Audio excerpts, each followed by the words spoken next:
Buongiorno amici carissimi, bentrovati, ben sintonizzati su International Radio in compagnia della vostra Elisa Boscoli del programma Vox Populi. Qui con me oggi un graditissimo ospite, abbiamo Angelo Motta che è candidato alle regionali qui per la regione Veneto.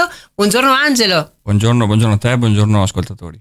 Allora Angelo, noi abbiamo tanti punti su cui discutere, intanto ti ringraziamo per essere qui con noi oggi e parlaci un attimino della tua lista e dei rappresentanti della lista. Ok, allora la nostra lista si chiama Alleanza Verdi e Sinistra perché è un insieme di principalmente due partiti, i Verdi e Sinistra Italiana, a cui si sono aggiunti negli ultimi anni i rappresentanti di alcune liste civiche. Infatti il nome giusto è Alleanza Verdi e Sinistra più Reti Civiche. E siamo in 5 candidati perché il collegio di Rovigo prevede che vengano presentati 5 candidati. Ci siamo io che rappresento il Delta del Po e altri 4 candidati di Rovigo. Dina Merlo che è stata assessore all'ambiente della giunta Agafeo, poi c'è Enrico Buoso e Serena Gregnanin e Claudio Curina.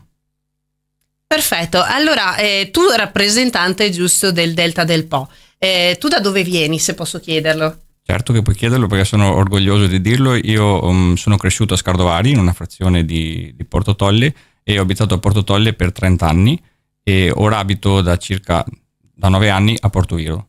Ah, perfetto. E cosa vorresti cambiare del Delta del Po? Vorresti cambiare qualcosa? Vorresti migliorare? Allora, bisogna dire chiaramente le cose, non possiamo venire noi singoli candidati a venire a fare promesse immantenibili perché noi siamo dei singoli candidati, il programma è a livello di coalizione, è a livello di Manildo e di tutte le altre liste. Quello che posso fare io è portare l'attenzione sul Delta del Po e sul Polesine perché è stato secondo me dimenticato in tutti questi anni e dare la certezza a chi mi voterà che quando sarò in regione non farò sconti a nessuno per salvaguardare la mia terra perché le lotte, quelle giuste, sono anche bipartisan e l'importante è che il Delta del Po e il Polesine siano rappresentati da qualcuno che ci tiene al proprio territorio. Molto bene, allora andiamo a sentire qualche punto, no? Partiamo dall'astensione alle urne, no? Dobbiamo andare a votare, però la sfiducia è tanta. Per lo più si sente dire ma io non vado a votare perché tanto poi sono sempre quelli, eccetera, eccetera.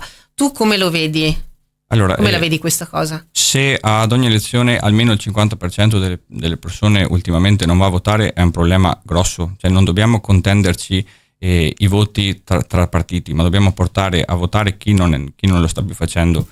E io sono particolarmente toccato da questa cosa perché per carità io ho sempre votato, però per quanto io sia abbastanza giovane e 12 anni fa ero candidato sindaco in una lista di sinistra del comune di Porto Tolle.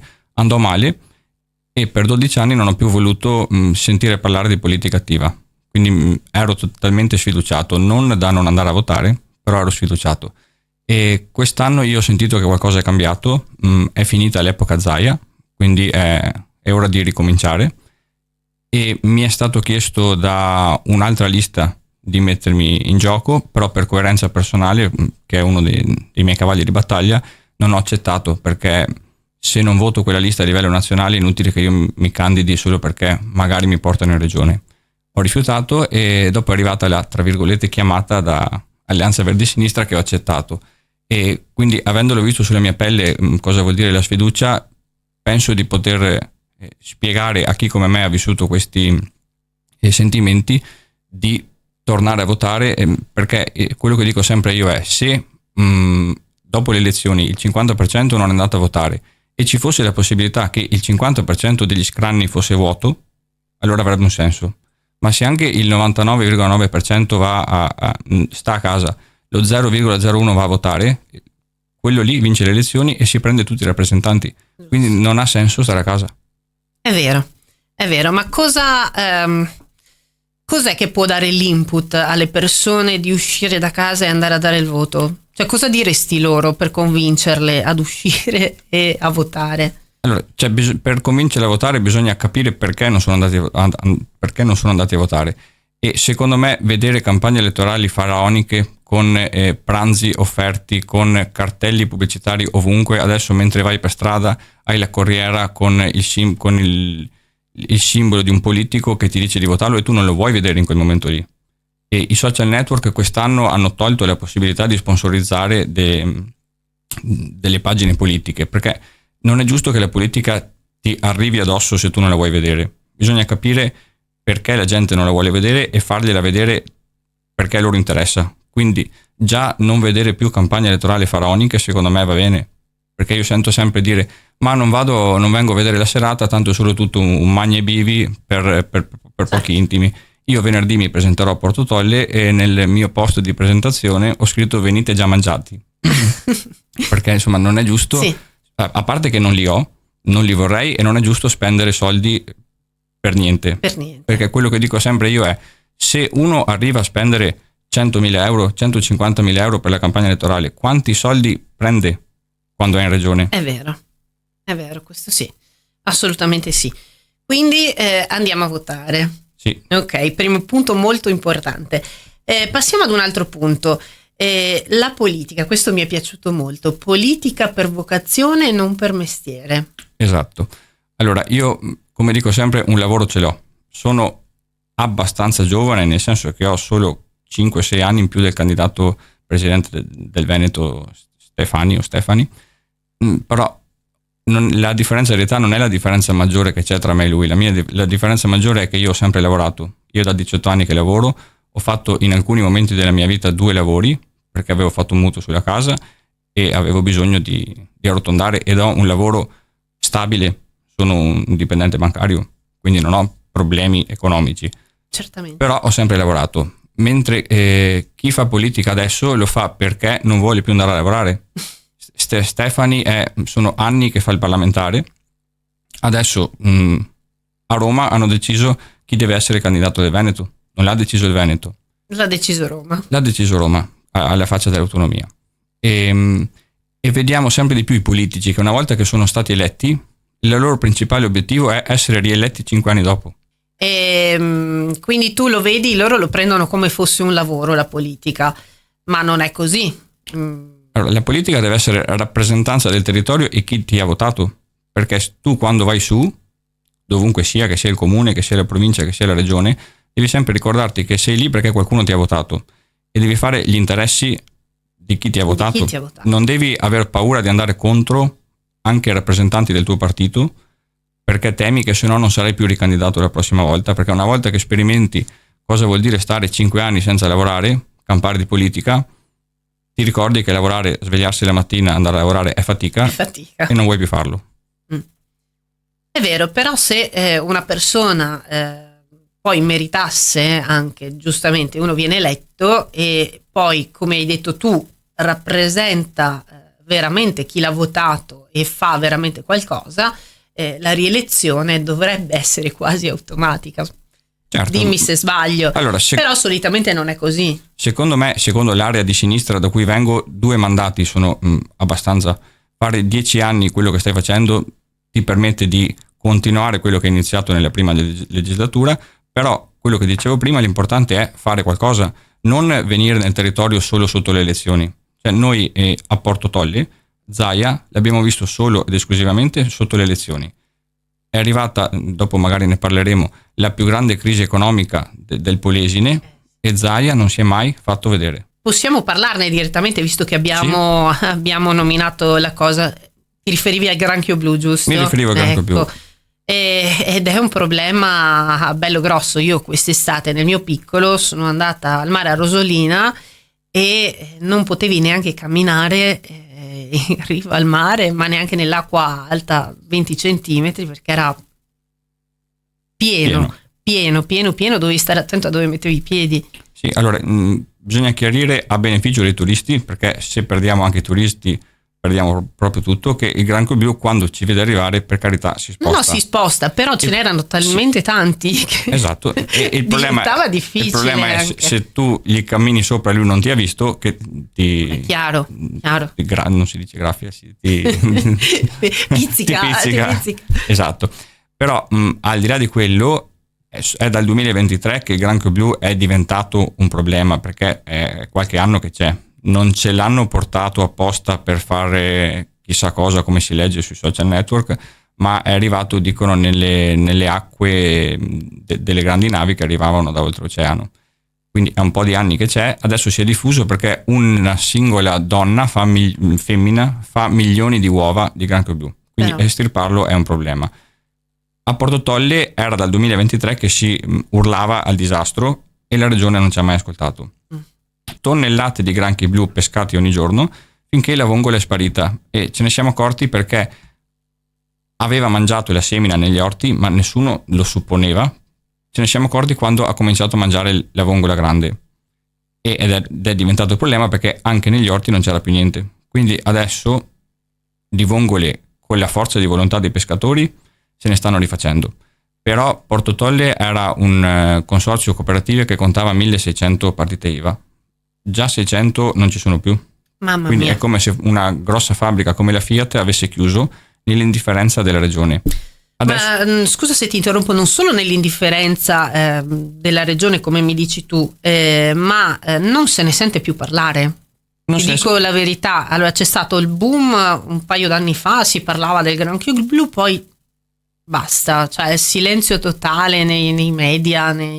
allora, Io pensavo che quasi il problema fosse risolto, no? No, il problema non è risolto, perché al momento con il granchio camperanno sì e no 200 pescatori, perché è anche difficile riconvertire una filiera. Le prime soluzioni che diede il ministro Lollobrigida quando venne a Porto Tolle era di mangiare il granchio. Noi abbiamo visto foto di Lollobrigida che mangiava il granchio, foto dell'attuale assessore Valeria Mantovan con il piatto di granchio cucinato che diceva di mangiare il granchio. Spiegherò al ministro Lollobrigida e all'assessore che nemmeno mangiando il granchio a colazione tutti i giorni dell'anno tutta la popolazione dell'Italia il problema verrà risolto, perché il granchio è una specie invasiva. Solo che loro, avendo sempre detto che la soluzione era mangiare il granchio, adesso hanno visto che è arrivata una ditta dallo Sri Lanka che ha cominciato a prendere un po', ma per un po' intendo proprio un po' di granchio pescato, e lo trasforma e lo porta in Sri Lanka.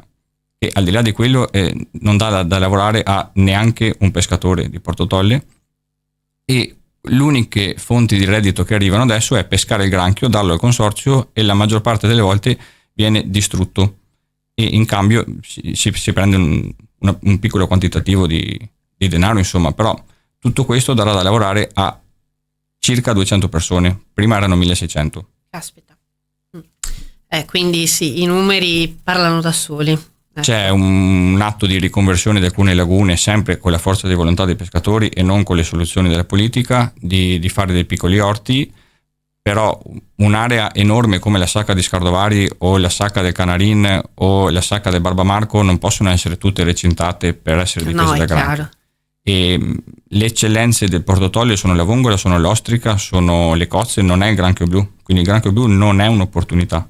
Adesso sento i politici che dicono bravi pescatori perché hanno trasformato il granchio da un problema ad un'opportunità. E l'esempio che faccio io è che le decisioni che hanno preso i pescatori in autonomia sono delle medicine a un tumore che è il granchio blu. Nessun medico si oserebbe dire che una medicina ha trasformato un tumore in un'opportunità. La politica è stata assente. A differenza, ad esempio, in Emilia Romagna, dove dicevo prima, quando un politico non deve aver paura di alzare la voce, Bonaccini era a Goro almeno una volta al mese. Zaia non è mai venuto. Bonaccini alzava la voce contro il governo, Zaia non l'ha mai fatto. Perché? Perché la famosa filiera istituzionale ha permesso che la destra governi dal comune alla provincia, alla regione, allo Stato, all'Europa, e non hanno il coraggio di alzare la voce uno con l'altro perché devono prima garantire la propria carriera politica. Quindi io non vado contro il governo perché sennò non mi fa fare il terzo mandato. Se hai qualcos'altro da dire riguardo questa... Ma riguardo al granchio blu potrei parlare 3 ore, però annoieremo tutti. Quindi... Abbiamo i tempi ristretti, vorrei andare a toccare più punti, no? Visto che la vostra campagna elettorale. Allora, granchio blu rimane un problema, e adesso parliamo di sanità. Allora, per parlare di sanità basta chiedere a qualche ascoltatore se ha dovuto prenotare una visita negli ultimi mesi. È punto dolente questo. Esatto. Adesso io sento che anche il candidato del centrodestra ha scoperto che la sanità è un problema, però è strano perché se lui si propone in continuità con Zaia, e Zaia ha sempre detto che la nostra sanità è un'eccellenza, c'è qualcosa che non va, quindi forse lo sta dicendo solo per la campagna elettorale. Adesso abbiamo sempre meno medici di famiglia e è già faticoso prendere un appuntamento per andare dal proprio medico di famiglia. Perché prima si andava, uno stava poco bene, si andava dal medico e basta. Adesso bisogna prendere appuntamento e magari il posto te lo danno tra una settimana, 2 settimane, anche, solo dal medico di famiglia. Anche 2 settimane per visitarti, dopo il medico di famiglia, che non è colpa sua questa, perché è lui che si trova pieno di pazienti, ha dei budget da rispettare, quindi non ti può prescrivere ad esempio una risonanza magnetica, perché prima deve farti fare tutto un ciclo, e senza parlare di alcune visite che dopo lui ti fa l'impegnativa, vai a prenotarle e ti tocca nel 2027, sì. Nel 2026. Io mi sono rotto il bacino e quest'estate dovevo fare una densitometria ossea, ho chiamato, non c'era un calendario disponibile. Sì. Quindi questo è un problema grosso, perché la sanità è un diritto universale di tutti e ben vengano le cliniche private. Io non sto dicendo che non ci devono essere le cliniche private, ma devono essere una cosa in più. Cioè io per farmi un certificato medico sportivo, se non ho voglia di fare la visita prima se non voglio farmi prima l'analisi del sangue, dopo andare a fare l'urinocultura e dopo andare a farmi l'elettrocardiogramma, vado in un centro medico e mi fa tutto a pagamento, ma è una scelta mia. Esatto. Non deve essere un obbligo. Invece così diventa un obbligo. Ci sono nel Veneto, cioè nella provincia di Rovigo abbiamo perso negli ultimi 10 anni circa 200 posti letto pubblici negli ospedali, mentre sono aumentati quelli nelle cliniche private. Questo non va bene. No. Ci sono 300.000 veneti all'anno che rifiutano le cure. Rifiutano le cure perché non trovano posto. Secondo me la regione deve puntare tramite la propria forza affinché il governo impegni per la sanità pubblica il 7% del PIL, che è la media europea, mentre in Italia siamo solo al 6% e un punto percento di PIL sono soldi. È vero. Cosa ha portato a questo secondo te? La voglia di continuare con i privati, di pensare che il privato per forza sia meglio del pubblico, perché non è che la sanità non sta impegnando soldi, cioè la regione non sta impegnando soldi nella sanità, li sta dando solo il privato. Però il privato ha un obiettivo che è l'utile. È chiaro. Lo Stato non ha questo obiettivo. Quindi, come ripetevo, ben vengano le cliniche private, ma non devono essere a scapito della collettività. È chiaro, sì.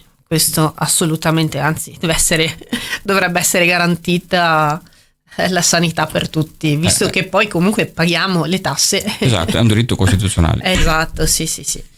E, parliamo adesso di giovani, che poi io collegherei anche il fatto della sicurezza anche ai giovani, no? Sì. I giovani è una cosa di cui potremmo parlare per ore, no? Perché si possono toccare tantissimi tasti, tantissimi argomenti.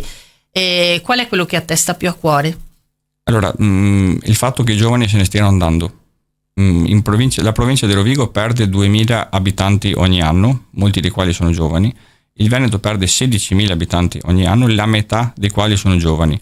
Giovani sui quali noi abbiamo impegnato soldi, li abbiamo fatti studiare, li abbiamo fatti crescere e dopo scelgono di andarsene.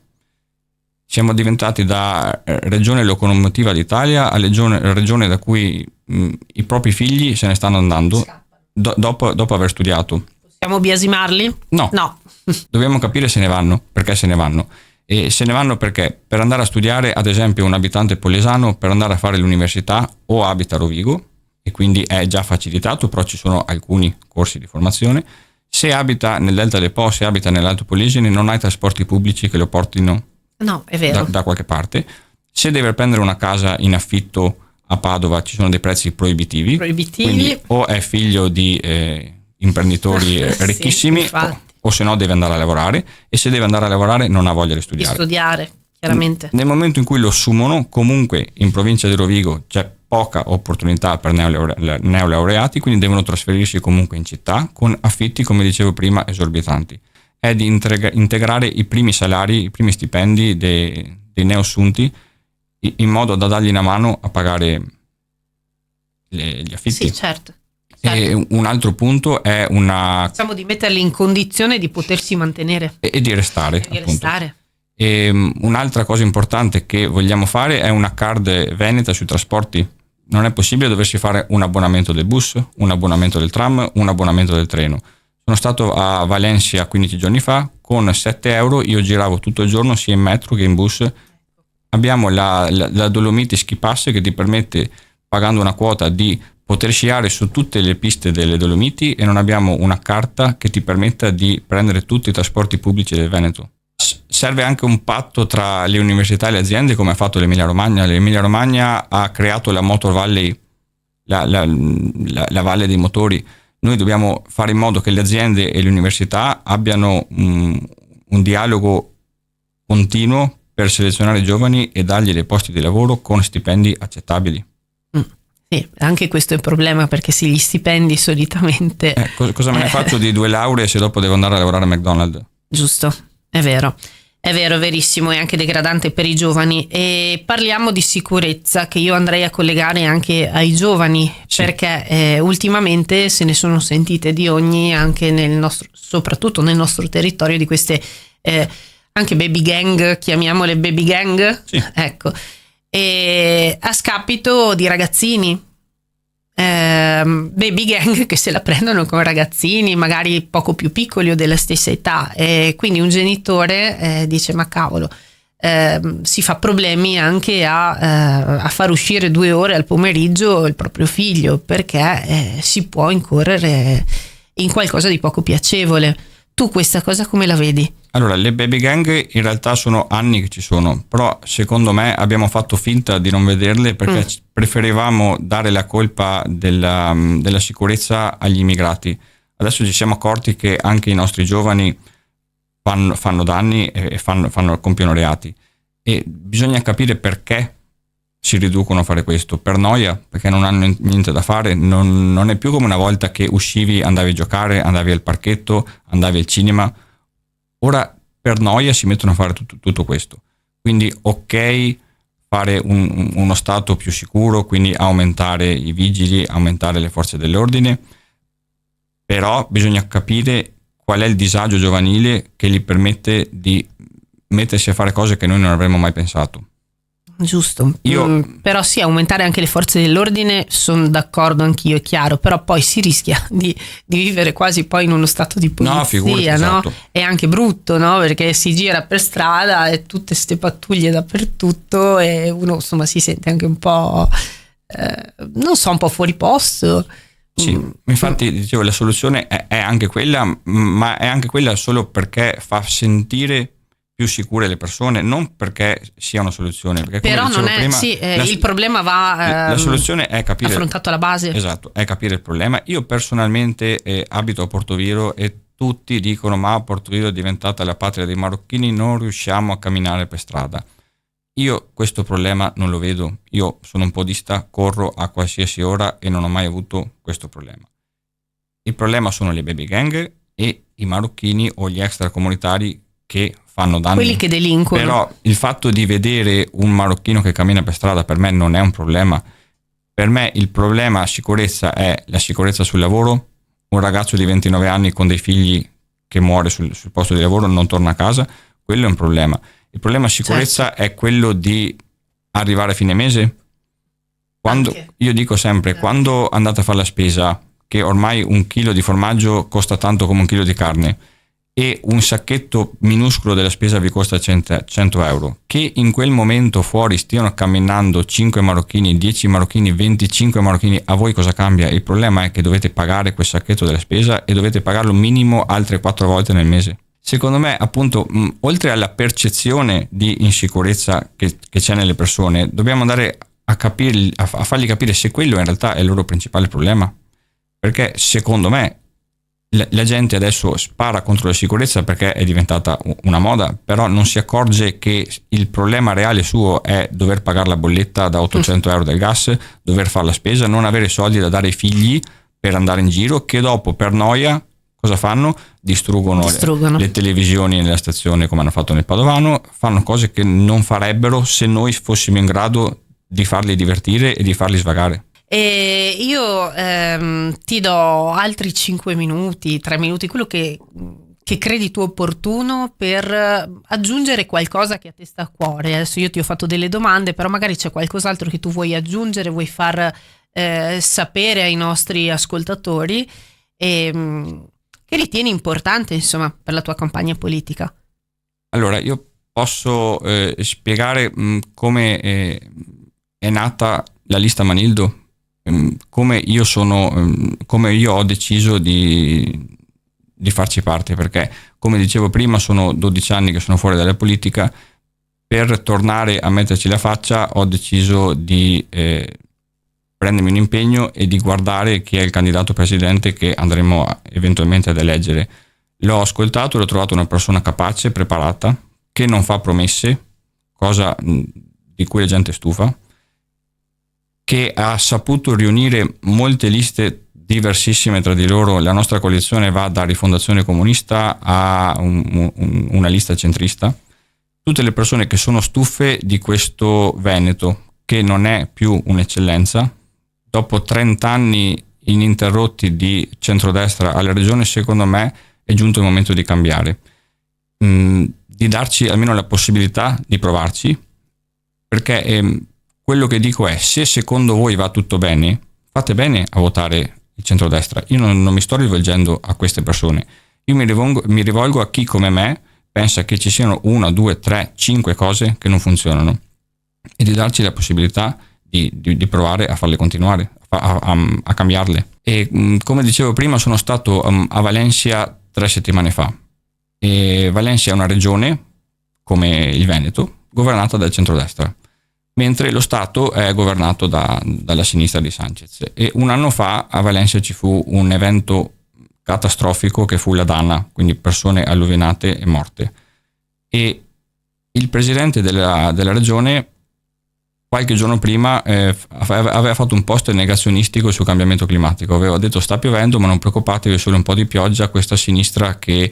se la prende sempre con la pioggia ha sempre piovuto, cose che ad esempio io ho visto fare all'assessore Marcato quando in questi ultimi anni. Bene, dopo che ci fu il disastro, tutto il popolo valenziano chiese le dimissioni di Mazzon. Si chiama Mazzon il governatore, ma lui non si dimise. 2 settimane fa che ero lì era l'anniversario dell'annualità del disastro, e mentre ero in piazza sentivo elicotteri, cioè non capivo cosa stesse succedendo, e c'era una manifestazione imponente, enorme, di giovani che dopo un anno chiedevano ancora le dimissioni di Mazzon, che ieri si è dimesso. Quindi la differenza sta che se noi crediamo in qualcosa, la soluzione non è non andare a votare, dire no, io non vado a votare perché tanto le cose non cambiano. Questi erano scesi in piazza un anno fa, dopo un anno non si sono dimenticati, come gli italiani, perché gli italiani hanno una memoria brevissima. Molto breve, sì. Soprattutto in politica. Cioè chi ha detto una cosa ieri, domani può dirne un'altra e la fa franca in politica in Italia. Invece se fossimo forti come ad esempio il popolo spagnolo, lamentandoci, protestando, potremmo ottenere quello che non otterremo di sicuro non andando a votare. E il popolo è sovrano. Esatto, però deve esercitare le pressioni e deve esercitare i propri diritti. La democrazia nell'unico modo che riesce a far sentire con cui riesce a far sentire la propria voce, ossia andando a votare, perché non andare a votare non è la soluzione. Perfetto, allora adesso noi siamo giunti al termine di questa trasmissione. Ti ringrazio di essere stati in nostra compagnia. Vuoi ripetere il nome della tua lista ai nostri ascoltatori, in modo che se è piaciuto il tuo discorso, se tu hai ispirato fiducia, possano darti la preferenza? Io sono Angelo Motta, candidato con Alleanza Verdi Sinistra e Reti Civiche nella coalizione di Manildo. Perfetto, grazie Angelo, ti ringrazio, salutiamo tutti i nostri spettatori e alla prossima.